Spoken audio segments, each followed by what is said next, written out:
Aslam friends, welcome in Urdu बिला। अभी मैं नावल का पार्ट नंबर 2 स्टार्ट करने लगी हूँ। अगर वीडियो अच्छी लगे तो लाइक और शेयर ज़रूर कीजिएगा। अम्मा जी, रुकैया बेगम परेशानी से अम्मा के पास आई। उनके समय में नहीं आ रहा था कि वो उनको कैसे बताएं। अपने शोहर को बताना मतलब तूफान को खुद दावत देना। वह ऐसे भी इब्राहिम साहब से बहुत डरती थी। अपने बच्चों के हवाले से उनसे इतनी बात नहीं करती थी। उनको पता था कि उनको कुछ बताना मतलब खुद तूफान को अपने घर का रास्ता बताना। कुछ हुआ है बच्चे, कुछ बोलो तो।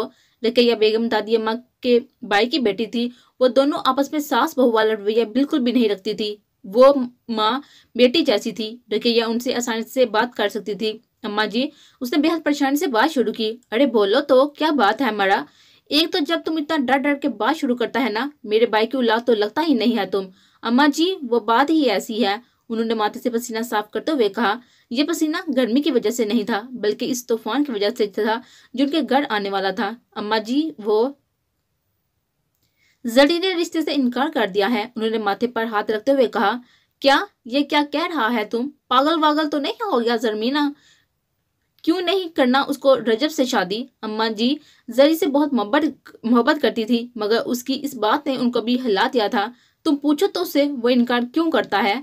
पूछा है अम्मा जी। जरी कहती है उसको आगे यूनिवर्सिटी में पढ़ना है। ये लड़की ना पागल हो गया है। अम्मा जी कदे गुस्से की हालत में चलाई थी। तुम रुको, मैं खुद बात करती है उससे। जरी बाहर आओ। दादी अम्मा गुस्से से चलाई थी। दिन को घर पर कोई नहीं होता था सवाए दादी अम्मा और रुकैया के। आप जरी के इम्तिहान भी खत्म हो गए थे तो वो भी घर पर होती थी। वो आसानी से उनसे बात कर सकती थी। जी अम्मा जी। वो जल्दी से आई, उनके पास आकर बैठी। क्या हुआ है हमारा? किसको? किसको दादा? वो इतने पुरसुकून अंदाज में पूछ रही थी जैसे कुछ हुआ ही ना हो, मगर अंदर से वो जानती थी कि अगर उसका ये प्लान फ्लॉप हो गया तो उसका क्या हाल होगा। कल के बजाय आज ही शादी होकर रुखसत होना पड़ेगा।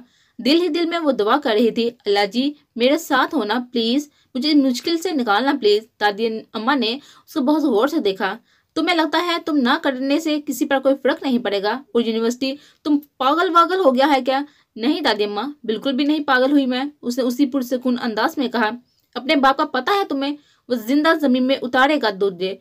दादी अम्मा ने बहुत सख्त अंदाज में उसको कहा। अमूमन वो इतने सख्त अंदाज में बात नहीं कर होती, मगर आज उनको उसकी इस बात ने बहुत दुख दिया था।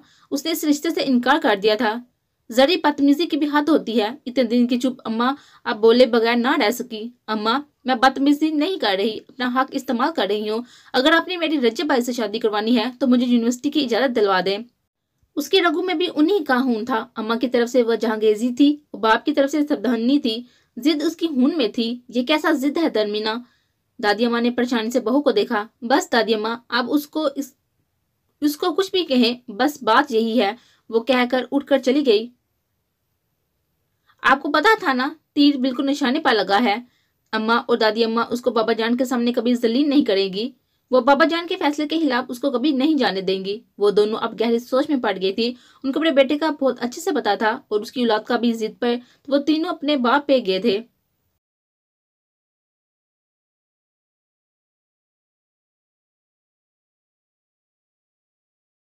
आज रात को ही फेरोज साहब अपनी बेगम और बेटी के हमरा बकायदा रिश्ता लेकर आए थे। उनका रवाज था जब भी रिश्ते के लिए जाओ तो फल्लू की टोकरी साथ लेकर जाते। पलबशा जरमीना के पास आई थी। वह रजब से बहुत छोटी थी। जरमीना से वो 3 महीने छोटी ही थी।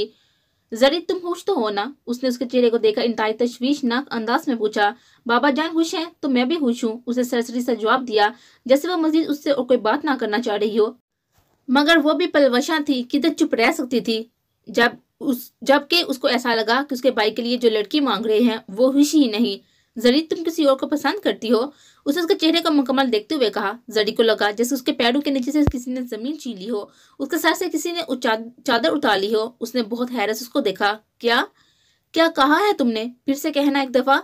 उसने इस कदर गुस्से से पूछा कि पलवशा का खुद ही अपने सवाल पर शर्मिंदगी होने लगी। अरे मैं तो मजाक कर रही थी।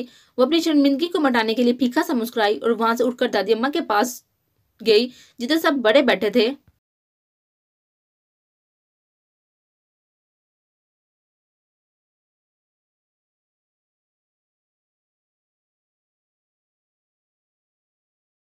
अम्मा आप कुछ बोल नहीं रही हैं। फेरोज खान ने हैरत से उनको देखा। अम्मा के जहन में जरी की दिन वाली बातें थी। मुझे आगे यूनिवर्सिटी पढ़ना है। अगर आप चाहते हैं मैं रजब भाई से शादी करूं तो मुझे यूनिवर्सिटी जाने की इजाजत दिलवा दें। वो लोग इतने अचानक आए थे कि अम्मा को इब्राहिम साहब से बात करने का मौका ही नहीं मिला। वो आप भी कुछ गुमसुम सी थी।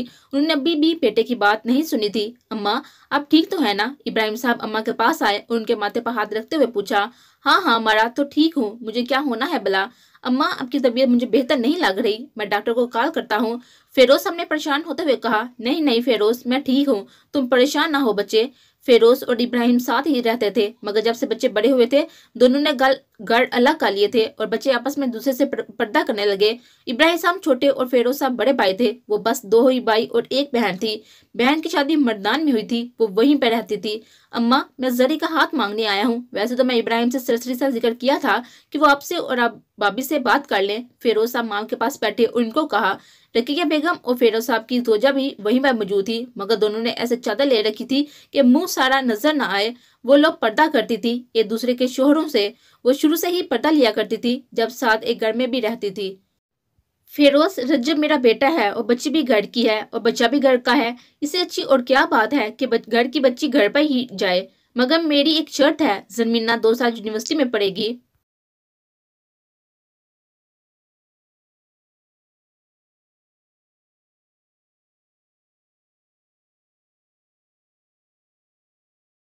तुम किसी को पसंद तो नहीं करती?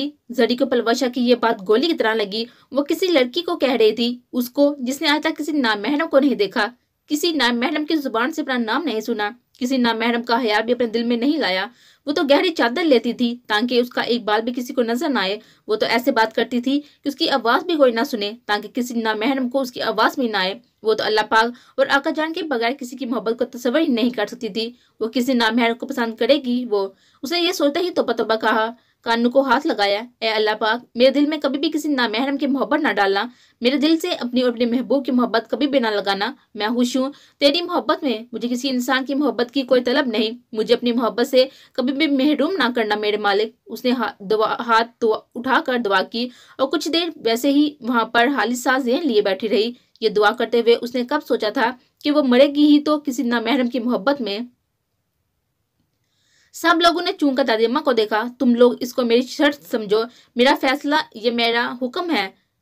मैं चाहती हूँ जरी 2 साल यूनिवर्सिटी में रह के अपनी तालीम को मुकम्मल करे। अम्मा को पता था जरमीन अगर खुद ये बात करेगी तो उसको कोई भी नहीं सुनेगा। वो उसकी धमकी से नहीं डरी थी, बल्कि उसकी हवाइश का मान रखना चाहती थी। जरी बहुत कम कोई हवाइश करती थी और न जाने कैसी गायबी मदद होती थी, उसकी हर हवाइश पूरी होती थी। अम्मा जी ये आप क्या कह रही हैं? हमारे खानदान में पहले किसने यूनिवर्सिटी पढ़ी है जो अब हम अनोखा काम करेंगे? मैं तो इस कॉलेज के भी खिलाफ थी। आपने ही जबरदस्ती उसको दाखिला करवाया और अब यूनिवर्सिटी। माँ की इस बात का उसका दिमाग बिल्कुल कंट्रोल से बाहर हो गया था। बेशक वो अपनी माँ से बहुत मोहब्बत करता था, मगर ये बात उसको यकीन नहीं आ रहा था उसके घर में भी कभी यूनिवर्सिटी का जिक्र हो सकता है, वो भी उसकी बेटी के लिए। अम्मा इब्राहिम ठीक कह रहा है, अब हमारी बच्चियां भी बाहर जाएंगी, गैर मर्दों के साथ बैठ कर पढ़ेंगी। जो बात हमारे खानदान में किसी ने सोची भी नहीं उसकी शुरुआत हम करेंगे। अम्मा बहुत गलत बात है ये। मैं तो कम से कम इस बात के हक में बिल्कुल भी नहीं हूँ। फिरोज साहब भी अम्मा के इस फैसले से बहुत हैरान हुए थे। वो कैसे इतनी बड़ी बात ऐसे इस मौके पर कर सकती थी जब हम रिश्ते की बात करने आए हैं? अम्मा जी आपको पता भी है हजारा यूनिवर्सिटी के क्या हालात बने हुए हैं। लड़के आपस में एक दूसरे को मार रहे हैं लड़की के लिए। आपको पता भी है किस किस तरह के लोग हैं उधर। शहाब ने बज़ाहिर तो नर्म लहजे में दादी अम्मा को बताया, मगर अंदर से उसका दिल ही जानता था कि वो क्या कर गुजरे। हजारा यूनिवर्सिटी के नाम से ही उसको नफरत थी। लाला गुल बिल्कुल ठीक कह रहे हैं बाबा जान। उधर के हालात ऐसे नहीं हैं कि हम अपनी इज्जत को उधर भेजें। इधर सिर्फ लड़कियां ही नहीं लड़के भी हैं और भी हर तरह के घरों के। सुल्तान साहब ने बाई की बात को आगे बढ़ाते हुए कहा। दादी अम्मा ने सबकी बातें बहुत आराम से सुनी। मतलब अब तुम सब इतना बड़ा हो गया है कि हमारे फैसले में बोले। अब हम शायद फैसला लेने के काबिल नहीं रहा। ठीक है तुम लोग जानो और तुम लोगों की औलादें जाने। नहीं अम्मा जी ऐसी कोई बात नहीं। आपका हर हुक्म सर आंखों पर, मगर ये यूनिवर्सिटी पर वाली जिद पर मैं आपका साथ नहीं दूंगा। जरी मुझसे ज्यादा आपकी बेटी है, मगर आपको यूनिवर्सिटियों का नहीं पता। मेरी बेटी को आज तक किसी गैर मर्द ने नहीं देखा और आप चाहती हैं वो गैर मर्दों में बैठकर पड़े? यह नामुमकिन है।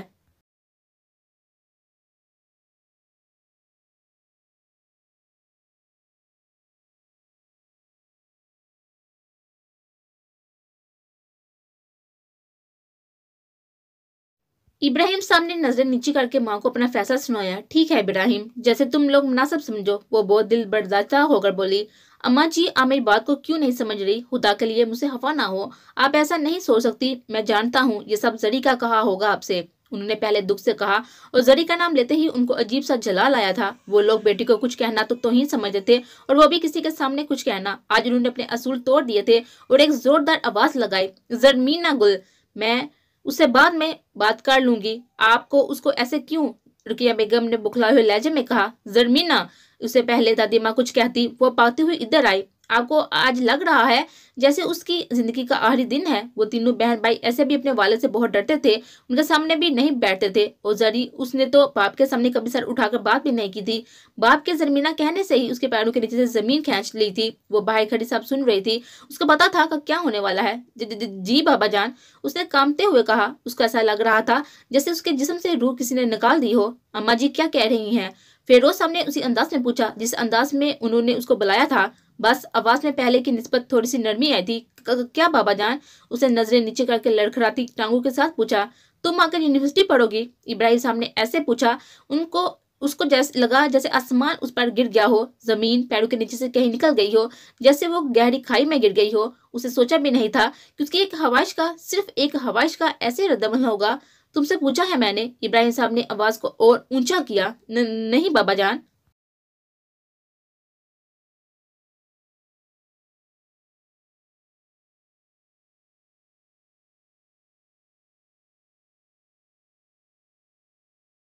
उसने फूट फूट कर रोते हुए कहा, जैसे कोई मरता हो। अचानक इतला पर घर वाले रोते हों। वो कभी भी अपने बाप से बगावत नहीं कर सकती थी। वो कभी भी उनके सामने नहीं बोल सकती थी। हाँ, मुझे पढ़ना है। अगर आप इजाजत नहीं देंगे तो रजब खान से मेरे रिश्ते को भूल जाएं। वो कभी भी मरकर भी ऐसा ना बोले। वो एक फरमाबरदार माँ की औलाद थी। वो कैसे अपने बाबा जान के सामने बोल सकती थी? बेटी तो होती ही बाप का मान रखने के लिए है। आज वो इतने लोगों में अपने बाप के सामने कैसे बोल सकती थी? नहीं बाबा जान, मुझे नहीं पढ़ना। आप जो चाहेंगे बस वही होगा, उसने बच्चों की तरह रोते हुए कहा और रोते रोते वही जमीन पर गिर गई। उसके माँ की इतनी हिम्मत नहीं थी कि अपने शोहर के सामने बेटी को उठा सके। वो अपनी बेटी की इस हालत पर अंदर से मर रही थी, मगर फिर भी एक फरमाबरदार बीवी की तरह वहां से हिली भी नहीं थी। अम्मा पोती की हालत देखकर चुप न रह सकी। इब्राहिम, उन्होंने इतना हुक्मदाना लहजे में बेटे को मुहातब किया था कि उसके बाद कुछ बोलने के काबिल नहीं रहा था। उनके खानदान में ऐसा ही होता था।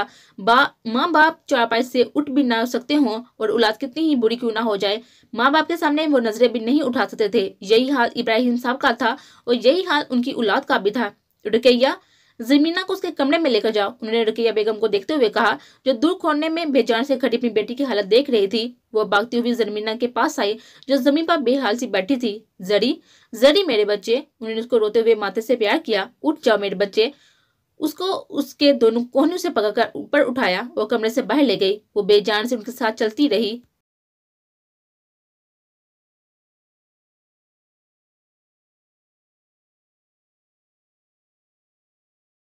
ये सारा मंजर फिरोज साहब और उनकी फैमिली ने बाखूबी देखा था। अम्मा अब हमें इजाजत दें, हम फिर आएंगे। फिरोज साहब ने माँ को मुखातब करते हुए पूछा। उनको अब वहां पर रुकना मुनासिब नहीं लग रहा था। भाई साहब, बहुत शर्मिंदा हूँ मैं आपसे। हम इसी महीने जरमीना और रजब खान का निकाह करवा देंगे। रुखसती बेशक हम बाद में करवा देंगे। इब्राहिम साहब ने शदीद गुस्से की हालत में भाई को कहा था। हालांकि उनका लहजा पहले से ज्यादा बहुत हद तक ठीक था। दादी माँ खामोशी से बस सुनती रही थी। जैसे तुम्हें बेहतर लगे इब्राहिम, बेटी भी तो तुम्हारी है और बेटा भी तुम्हारा है। फिरोज साहब ने भाई को बड़े प्यार से जवाब दिया। अलबत्ता उनकी बीवी उनके फैसले से बिल्कुल भी खुश नहीं लग रही थी, मगर वो वहां पर बोल नहीं सकती थी। उनके खानदान का असूल था, जिधर मर्द बोलते थे वहां पर औरत खामोश रहती थी। अम्मा, इस महीने की 25 तारीख मुनासिब रहेगी, इब्राहिम साहब ने माँ की तरफ देखते हुए कहा।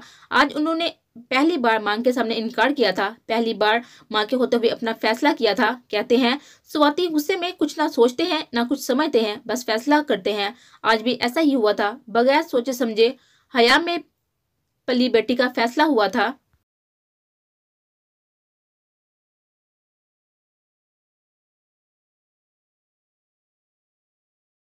रजब, ये क्या कह रहे हो तुम? होश में तो हो ना? फिरोज साहब जोर से चलाए थे। जब मैं तुम्हारे निकाह की तहरीर रख कर आ क्या हूँ और तुम कह रहे हो ये सब? मैं इब्राहिम को जुबान दी है और तुम जानते हो अच्छे से मेरी जुबान मेरी जान है। फिरोज साहब उसी शदीद गुस्से में बेटे पर चला रहे थे। अब्बा जी, मैं हरगिज ऐसी लड़की से शादी नहीं कर सकता जो यूनिवर्सिटी जाना चाहती है। रजब ने आंखें नीचे करके बाप को अपना फैसला सुनाया।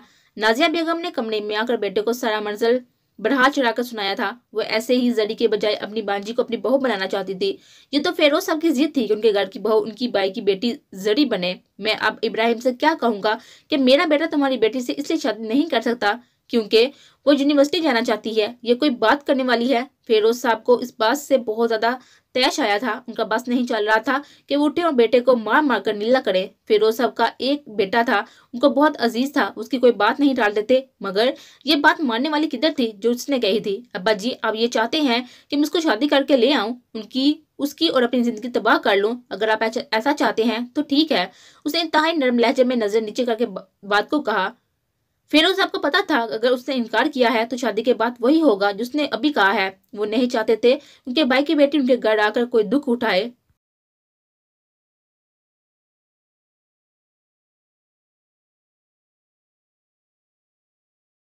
अम्मा, कुछ देर में अकेली बैठ जाऊं?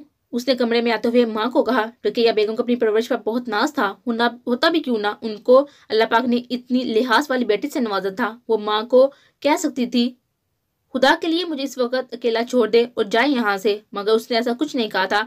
आराम से मासूमियत से माँ से पूछा था, माँ कुछ देर मैं अकेली बैठ जाऊं? उन्होंने इसको गले से लगा लिया। हाँ मेरा बच्चा, बस रोना नहीं। अच्छा। उन्होंने उसका आंसू से भरा हुआ चेहरा साफ करते हुए कहा। वो खुद वहां से रोते हुए चली गई। जरी वाशरूम में गई, उसके कमरे के अंदर ही था। उसने वहां जाकर शीशे में अपना अक्स देखा। उसकी आंखों से मसलसल आंसू बह रहे थे।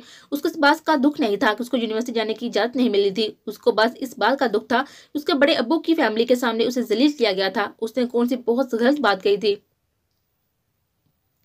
बाबा जान ने आज तक उसको कुछ नहीं कहा था और आज पूरे घर के सामने उसने वुजू बनाया। उसको हमेशा लगता था कि वुजू के बाद मांगी हुई दुआ कबूल होती है। उसने पैरों पर पानी डाला, दुपट्टा सर पर सही किया जो मसा करने के दौरान थोड़ा सा सिर सर से पीछे हुआ था। फिर उसने हाथ उठाए। उसके समय में नहीं आ रहा था कि वो क्या मांगे। आज उसके पास मांगे के लिए कुछ बचा ही नहीं था।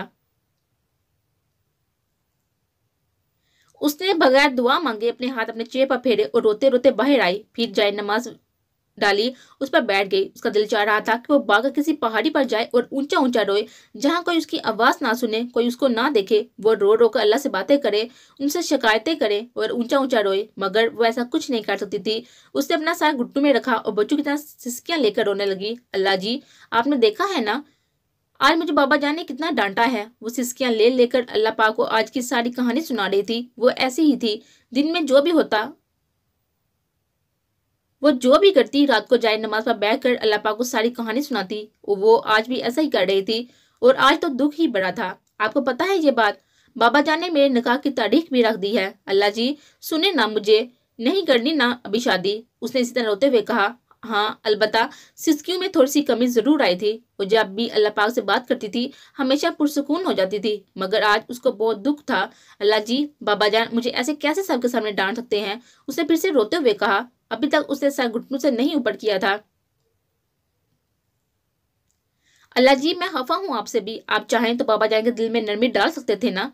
आप चाहें तो मेरा निकाह रुकवा सकते थे ना। मैं आगे बढ़ सकती थी ना। उसने खफा होते हुए कहा और आंसू को साफ किया। अल्लाह जी, बस मैंने अपना फैसला आप पर छोड़ा है। मुझे पता है आप मेरे हक में ही फैसला करेंगे। वो हमेशा अपने फैसले अल्लाह पर छोड़ दिया करती थी और फिर पुरसुकून हो जाया करती थी। आज भी ऐसा ही हुआ था। वो खड़ी हुई और नमाज अदा की। नमाज पढ़ने के बाद उसने 2 रकत नफल हाजत के पढ़े थे। वो रोज ईशा की नमाज के बाद 2 रकत नफल हाजत और 2 रकत नफल शुक्राने के पढ़ा करती थी। वो हाजत के इसलिए पढ़ती थी कि उसके दिल में जो भी हाजत हो वो अल्लाह पाक खुद ही पूरी कबूल कर ले, और शुक्राने के वो अल्लाह पाक के शुक्रिया अदा करने के लिए पढ़ती थी। दिन भर जो उन्होंने उसके लिए किया होता उसके बिन मांगे उसको वो सब कुछ देते जो वो चाहती थी। वो अल्लाह का शुक्र अदा करती जिन्होंने उसको पैदा किया, इस काबिल बनाया कि उसके सामने बैठे उनसे बातें करे। अल्लाह जी, किधर हर एक से बात करते हैं? वो तो उनसे बात करते हैं ना जिनके दिल में उनका नूर हो।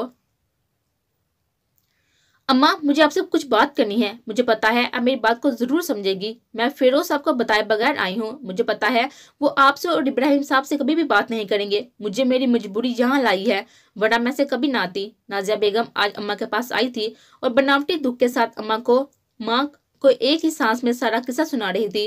अम्मा जी को उनकी चालाकियां ऐसे भी नहीं पसंद थी, तभी तो वो अपने छोटे बेटे के पास रहती थी। उनको पता था वो जरमीना को बिल्कुल पसंद नहीं करती, मगर वो फिर भी इस रिश्ते के हक में थी। वो चाहती थी दोनों भाई हमेशा जुड़े ही रहे।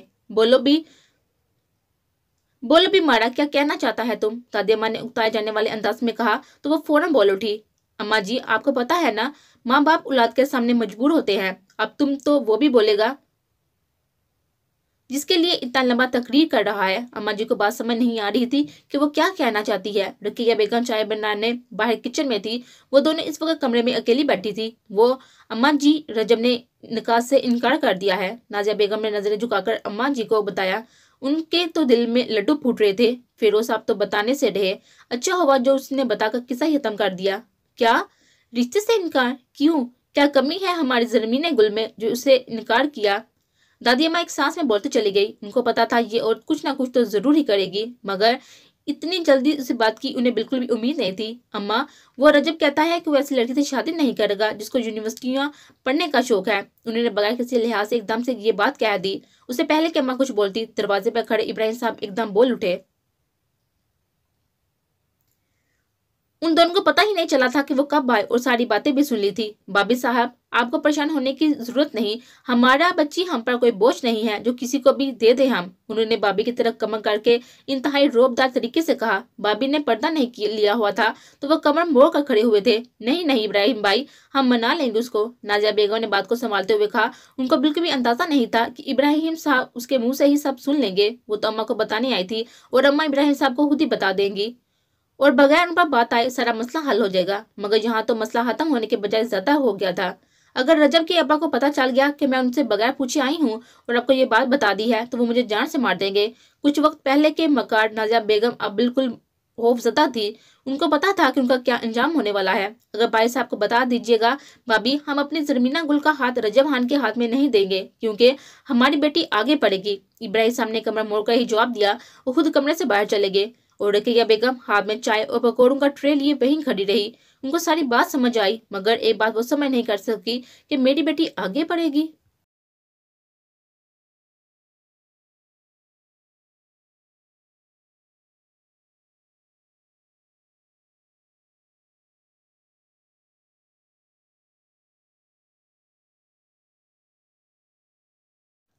मानो क्या हुआ है तुम्हें? हफा हो मुझसे। मानो मेरा छोटा सा चूजा खाना क्यों नहीं काट रही? वो अपना ज्यादातर वक्त अपनी मानो के साथ गुजारा करती थी। वो उसको जितनी मोहब्बत अपनी मानो से थी शायद ही किसी और से हो। उसकी गोद में कभी नहीं उठाती थी, उसके पास बैठती, हमेशा उसके सर पर हाथ फेरती। उसकी मानो को उसका ये अमल बहुत अच्छा लगता था। वो भी आगे से आंखें बंद कर देती थी जैसे सो रही हो। जैसे कोई बच्चा अपनी माँ के जैसे कोई माँ अपने बच्चे के सर पर प्यार से हाथ फेरे, उसके सर पर हाथ फेरा करती थी। उसको लगता था कि अगर कल को उसके बच्चे भी हों तो उनको भी इतनी मोहब्बत नहीं दे सकेगी जितनी वो अपनी मानों से करती थी। वो रोज रात को उस पर दुरूद पा पाकर उसको देख कर सोती थी। उसके घर में बिल्ली की इजाजत नहीं थी तो वो उसको अपने कमरे में नहीं लाती थी। उसने उसके लिए बाहर से में छोटा सा कमरा बना रखा था जिसमें कारपेट डाली हुई थी और अपनी हर गर्म जैकेट उसके नीचे वो लाकर रख देती।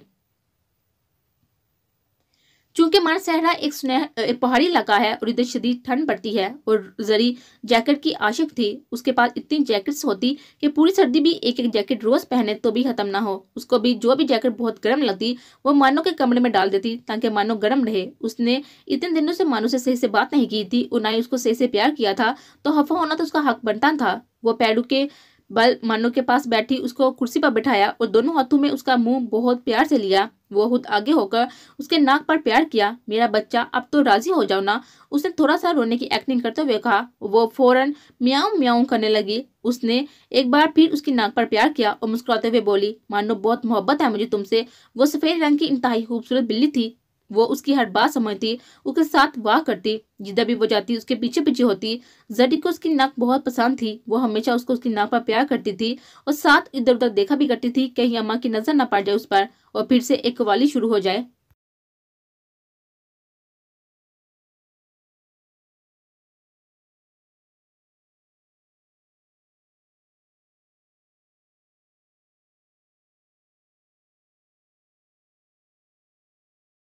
भाभी के जाने के बाद इब्राहिम साहब अम्मा जी के पास आए थे। वो आज बेहद अफसरुद्दा थे, इस वजह से नहीं कि रिश्ते का इनकार हुआ था और रजब ने किया था। वो इस वजह से दुख में थे जिस बेटी से उनसे कोई हवाश नहीं की थी। उनकी ना की हुई हवाश पर लोग उस पे बातें करें, उसकी फरमानदार बेटी को कोई ऐसा कहे। अगर रजब उनके भाई का बेटा ना होता तो यकीनन वो उसको उससे गोली मार देते।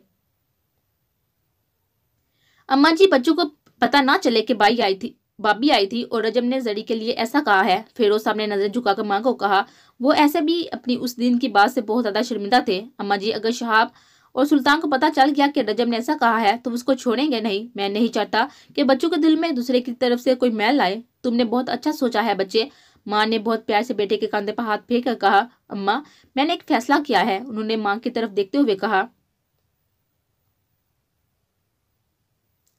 एक बार फिर सब इकट्ठे हुए। इस बार जरमीने कमरे के बाहर खड़ी नहीं सुन रही थी, बल्कि कमरे के अंदर सबके साथ बैठी थी। जरमीना गुल, तुम्हारे दाखिला यूनिवर्सिटी के कब जा रहे हैं? इब्राहिम साहब ने बगैर बातों को गोलमोल किए ब्रेड बेटे को मुखातब करते हुए कहा। वहां पे मौजूद सभी लोगों ने इब्राहिम साहब को बहुत हैरत से देखा, जैसे उन्होंने कोई बहुत ही अनहोनी बात कर दी हो। और जरमीना गुल, उसको लगा जैसे उसने कुछ गलत सुन लिया हो। बाबा जान ने शायद और कहा है, उसने यूनिवर्सिटी सुन लिया है। जी बाबा जान, उसने बहुत डर डर कर दोबारा पूछा, जैसे वो तस्दीक चाहती हो जो उसने कुछ लम्हों पहले सुना था। अब की बार उन्होंने बड़े बेटे की तरफ देखा, जिनको बहुत हैरत के साथ देख रहा था। उसको भी लग रहा था जैसे उसने कुछ गलत सुन लिया हो। शहाब खान, कल यूनिवर्सिटी जाना और जरमीन गुल का दाखिला करवाना, लेकिन बाबा जान, बाप को पता था बेटा क्या कहना चाहता है। उन्होंने एक नजर सब पर डाली, उस वाले नजर से सबको देखा। क्या तुम लोगों को मेरे फैसले पर कोई एतराज है? किसी में इतनी हिम्मत नहीं थी कि उनके सामने कुछ बोल सके। जिसको एतराज भी था वो भी खामोश रहा। इब्राहिम साहब ने एक बार फिर बोलना शुरू किया। वैसे तो इतना नहीं बोला करते थे, मगर उन्होंने आज सबको मुतमिन करना था, खसूसन अपने बेटू को। जरमीना गुल मेरा गरूर है और मुझे पता है वो मेरा गरूर कभी नहीं तोड़ेगी।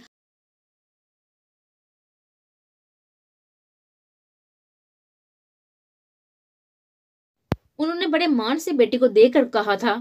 अब आप लोग ये सोच रहे होंगे कि आज से पहले कौन हमारे खानदान में यूनिवर्सिटी गया है। बेशक आज से पहले कोई नहीं गया, क्योंकि हमारे खानदान की हर लड़की जरमीना गुल नहीं है। मैंने ये फैसला किया है जरमीना गुल आगे पढ़ेगी, और मैंने अपने भाई साहब को भी रिश्ते से इनकार कर लिया है। जरमीने को लगा जैसे वो जन्नत में चली गई हो, जैसे उसको पूरी कायनात मिल गई हो।